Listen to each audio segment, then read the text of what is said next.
একটার পর একটা খুন হয়ে যাচ্ছে, আপনারা কি করছেন? তদন্ত করে দেখুন, প্রয়োজন হলে আরো ফোর্স নিন। ঠিক আছে স্যার, চেক করা হচ্ছে। এত কিছু কর্মকাণ্ডের পরেও কেন দোষীদের গ্রেপ্তার করা যাচ্ছে না স্যার? এটা কোনো সাধারণ ঘটনা নয়, এটা সুপরিকল্পিত, তাই সময় লাগছে। কিন্তু আমরা আশ্বস্ত করছি, দোষী যেই হোক ছাড় পাবে না।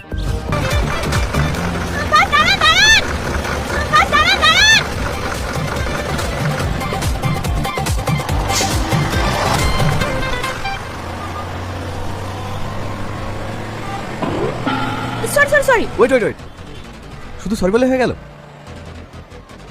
যে কোনো জায়গায় হ্যান্ডসাম ছেলে দেখলে ধাক্কা মারতে ইচ্ছে করে নাকি? ও হ্যালো, আমি আপনাকে ইচ্ছে করে ধাক্কা মারিনি, ইন কেস হয়ে গেছে।